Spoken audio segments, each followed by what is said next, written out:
जीवनामध्ये खूप यश संपादन करावं, जीवनामध्ये खूप मोठं व्हावं, पण ज्यांनी आपल्याला मोठं बनवलंय ना त्यांच्या समोर कधी मोठं होऊ नये. काय असतं, एखाद्या गाडीला कितीही वेग असू द्या पण तिला दिशा नसेल ना तर त्या वेगाला किंमत नसते.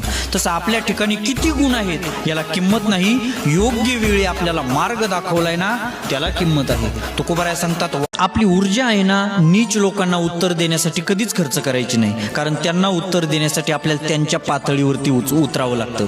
आणि महाराज सांगतात, कशासाठी हात भरून धुवावे, हात चिखलात भरून ते धुण्यापेक्षा चिखलात हात न घातलेलाच श्रेयस्कर असतं. आणि काय असतं, डुकराशी जर आपण कुस्ती केली त्याच्या डुकराचं काही जात नाही, कपडे आपले खराब होत असतात.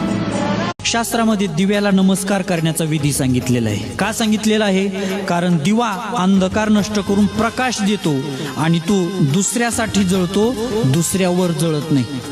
दुसऱ्यावर जळणाऱ्याची कधीच किंमत वाढत नाही महाराज, कारण दुसऱ्यावर जळणारा हा आयुष्यात कधीच मोठा होऊ शकत नाही. त्याचं सगळ्यात मोठं कारण आहे जळू. नीच माणसाबरोबर प्रेमाचा व्यवहार करताना, प्रेमाचं नातं जोडताना थोडं सावध राहायचं. का, कारण आपल्याकडून थोडं जरी कमी जास्त झालं ना तो नीच माणूस विश्वासाचा सौदा करायला पाठीमागं पाहत नाही.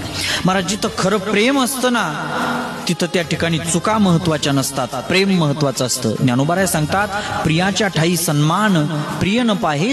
गांजाच्या झाडाने तुळशीला पावित्र्य शिकवायचं नसतं, चहाने अमृतापाशी अमरपणाच्या गप्पा मारायच्या नसतात, दूतोंडी गांडुळाने कुत्र्याला इमानदारीच्या गोष्टी सांगायच्या नसतात. तसंच ज्याच्या बुडाखालीच अंधारी त्याने दुसऱ्याची निंदा करायची नसते.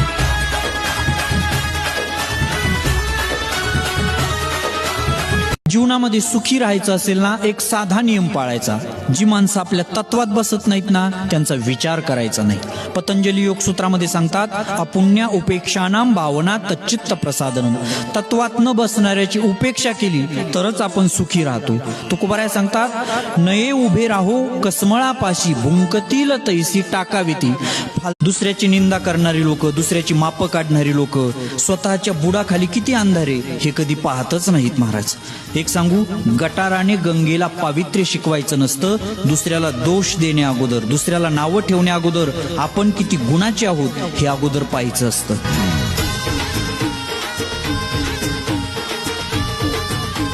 जीवनामध्ये जे मिळवायचं ना ते स्वतःच्या हिमतीने आणि कर्तृत्वाने मिळवायचं, कारण याच्या त्याच्या मेहरबानीने, याच्या त्याची लाचारी करून जे मिळवलं ना त्याच्यामध्ये आनंदच नसतो.